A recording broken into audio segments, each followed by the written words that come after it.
السلام عليكم ورحمة الله وبركاته. اللهم صل وسلم وبارك عليك يا حبيبي يا رسول الله، صلى الله تشفع علينا يوم القيامة. اهلا بيكم في فيديو جديد من مطبخي مطبخ نهى وفقي. النهارده هنبدأ الوصفة بتاعتنا. مقاديرنا سهلة وبسيطة وموجودة في كل بيت. هنجيب ربع كيلو لحمة مفرومة او اقل من الربع كيلو، وهنعمل كرات اللحم مع صينية بطاطس وكوسة. تمام، بطاطس موجودة والكوسة موجودة والطماطم موجودة. هنعمل لو ربع كيلو هعمل لك الاكلة تكفي 5 افراد. بس قبل اي حاجه حطي لي لايك للفيديو لو الفيديو عجبك، فضلا وليس امرا، ودعوه كده حلوه منك وتعليق يكون ايجابي. ويلا بينا ندخل على الفيديو نشوف الطريقه والمقادير مع بعض عشان نعمل الوجبه بتاعتنا النهارده، وهتكفي 5 افراد، وانا اللي بقولك هتكفي 5 افراد. يلا بينا. بصي يا ست الكل، معانا هنا ايه؟ معانا هنا ده ربع كيلو لحم، اقل منه انا اخدت منه كبشه، شويه فول صويا مبلولين. تمام. معايا هنا الكوسه كوستين وحبتين بطاطس، معايا هنا 3 بصلات، معايا توم، معايا البهارات بتاعتي. هنعمل ايه قبل اي حاجه؟ هننزل كده عشان الصداع، وقبل ما نحط ايدنا في اللحمه بقى نبدا نخرط ايه معانا. قلب كده، شيل ده كده كده، شيل ده كده كده كده. ومعايا معلقه طبعا ما بستغناش عنها. بسم الله الرحمن الرحيم.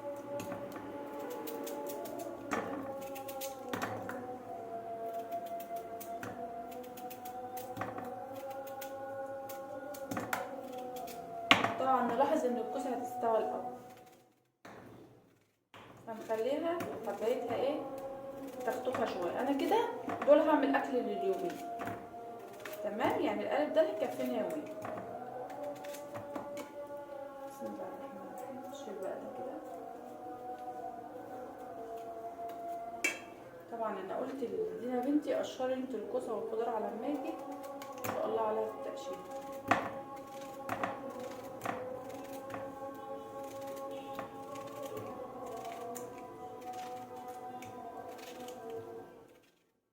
خلصنا تقطيع. هنا كمان قطعت البصل. هنقوم عاملين ايه؟ هنجيب شويه فلفل كده، هنجيب شويه من الملح عشان نفرك البصلايه، ومكعب مرق.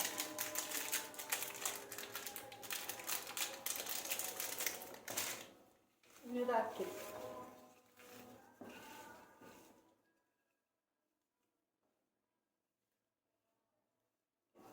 وننزل على الكوسه والبطاطس.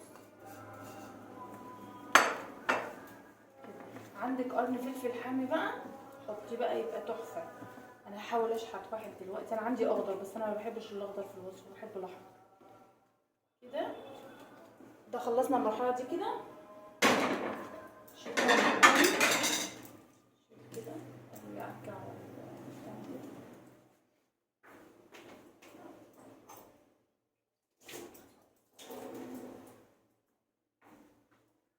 نعمل ايه بقى في اللحمه بتاعتنا كده. بسم الله الرحمن الرحيم. شويه ملح، اعملي حساب المرق.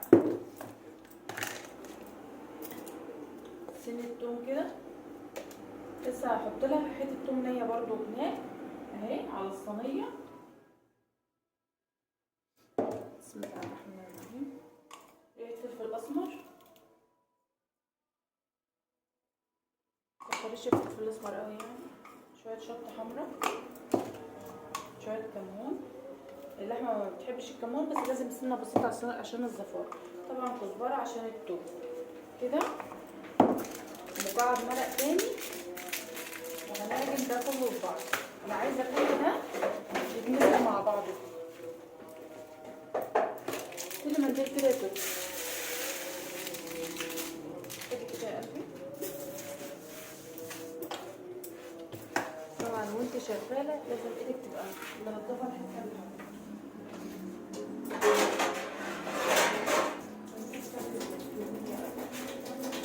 كده. هنعمل ده كله في بعضه كده، هننزله اهو. انا مش هحط لها بصل ولا اي حاجه، هحط كده البصل في الخلط. انا عايزه كل الخليط ده يدخل كده مع بعض، يتجانس يعني لما بيقولوا نبقى خلطه واحده.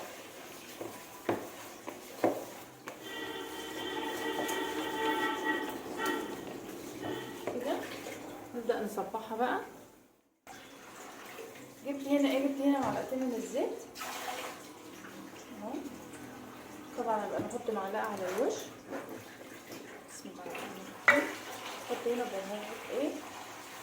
بهار البهار ده جميل قوي يا جماعه، اسمه بهار لحم البقر، بيخلي الشوربه في حته تانيه اهو.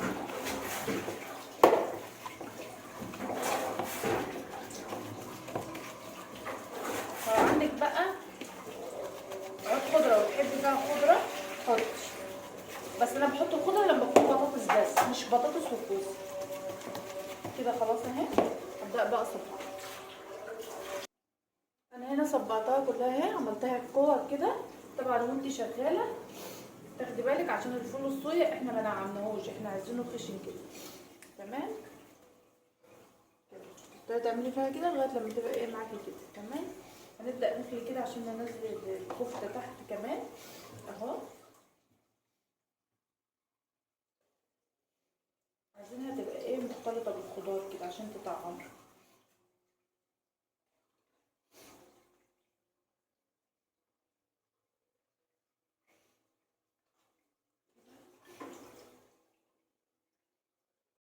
هنبدا بقى رصيناهم اهمت. احنا عملنا والله انا نسيت 10 يعني تكفي 5 افراد. تمام. كل واحد 2 مع كوسه وبطاطس هتبقى زي الفل. ننزل بقى بالطماطم بتاعتنا كده. خلي الطماطم بتاعتها خفيفه بحيث ان هي تبقى ايه ميتها خفيفه كده. هقول لكم انا هحط القرن الفلفل على ما يجي هحطه لها كمان كده. خلي الطماطم كده من كل ناحيه. نحط ايه بقى شويه كمون بقى عشان الطماطم. طبعا تظبطي الملح بتاعك كده كمون وريحه شطه فيه عشان الاكل ده لما بيبقى سبايسي بيبقى حلو قوي. تمام. نولع عليها بقى ونعمل الرز جنبها. هنا انا سخنت الحله وحطيت فيها زيت. انزل بقى بالرز بتاعي كده. ممكن تنقعيه عادي وتطبخيه، بس انا بحب تشويح الرز، بيفلفل الرز اكتر كده. معايا هنا حله برده حاطه فيها شويه ميه عشان ايه دايما وانتي بتشوحي الرز ما ينفعش تحطي ميه ساقعه. دي حاجه مهمه قوي. ليه بقى؟ الرز لما بيكون متشوح بيبقى عايز ميه سخنه، الميه الساقعه بتبوشه. تمام. شوحتيه كده.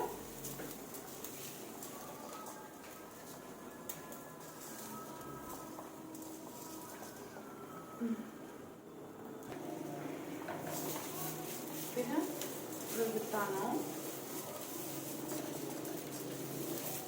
فرفت معانا اهو. نبدا بقى نحط له الملح بتاعه والميه. على ما تكون الصينيه بتاعتنا هي بتغلي اهي. شايفين حطيت لها قرن الفلفل الاحمر اهو وهي بتغلي. بغطيها بورق فويل وسايباها كده. نعمل ايه بقى؟ نحط الميه بتاعتنا كده للرز.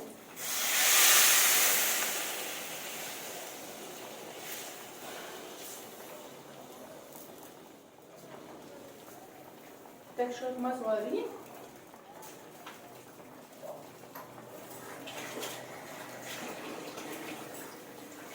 عادي بقى لو كنا ساقعين بقى مش مشكله. معانا هنا الصينيه بتاعتنا بتغلي اهي.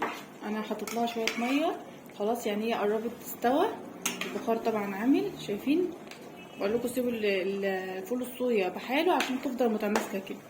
خلاص احنا قربنا خلاص. هنطفي عليها اهو.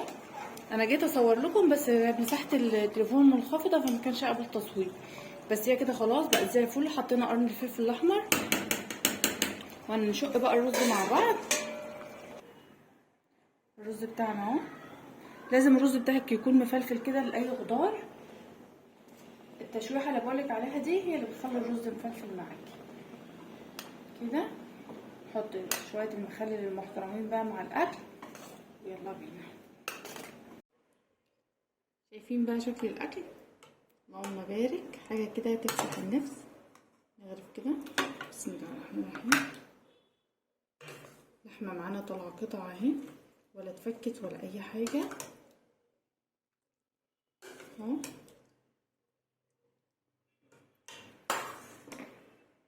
والبطاطس والكوسه استووا في وقت واحد زي ما احنا شايفين اهو. شوف بس كده الصلصه دي، الرز بتاعنا شايفين ما شاء الله اللهم بارك اهو، فرفت حبايه من حبايه. حطينا المخلل بتاعنا اهو اللي انا كنت عاملاه معاكم، الكرنب واللفت. اتمنى الوصفه تعجبكم النهارده، وتدعموني بلايك واشتراك في القناه والصفحه، والى اللقاء في وصفه جديده من مطبخي مطبخ نعوف.